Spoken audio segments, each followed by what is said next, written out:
Hi, it's Len, the creator of singleparenting.us and author of the book Adventures in Single Parenting.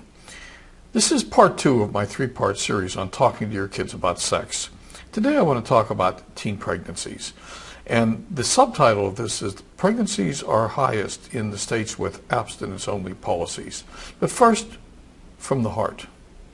A teen pregnancy is not something you want to deal with. I did. My daughter came home pregnant. At which time my son said, "How'd that happen?" And I said, "If you don't know, we have a really serious problem." This is a very gut-wrenching experience to have to go through to decide what to do with a teenage pregnancy. And if you want to know more about what I did and why I did it, you can read about it in the book. I just want to leave it there. We want to avoid it at all costs. And the place to start in the avoidance process is with education. And I am not recommending that we count on the public schools to do our job for us. We as parents have to talk to our kids, as I said in video number 1.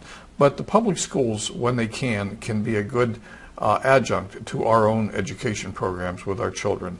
The interesting thing about it is every state has its own criteria for what is taught in the schools about sex education. And I'm actually going to read a couple of statistics to you. First off, the number of teen births in the United States has dropped again. In 2010, it was the lowest that we've seen in many, many years. It was 34 per 1,000 girls, but it's still a big number.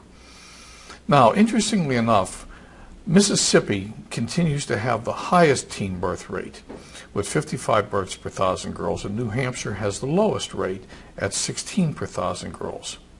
Now, interestingly enough, Mississippi does not require sex education in the schools, but when it is taught, abstinence only is what is taught. That's the state standard. New Hampshire, on the other hand, with the lowest pregnancy rate, requires comprehensive sex education in the schools that includes abstinence and information about condoms and contraception. In a 2007 federal report, it showed that abstinence-only programs had no impact on rates of sexual abstinence. Now, them's the facts. As I said in video number 1, the hard reality is that kids are going to have sex, and it's hard for us to stop them. So what we need to do is instill our values in them, try to keep them away from it as long as possible, and try to be sure that when they do become sexually active, that they are equipped with the right information and they are equipped with prevention so that we don't end up with diseases and unwanted pregnancies. My written blog has links to other sites that can give you more information. You can find that at the site, singleparenting.us. My wish for you is that your kids grow up healthy and are positive contributors to society. Now, go ahead, subscribe to my channel, assuming you're watching this on YouTube. Leave a comment if you like, ask a question. This is Len. We'll talk again. Bye for now.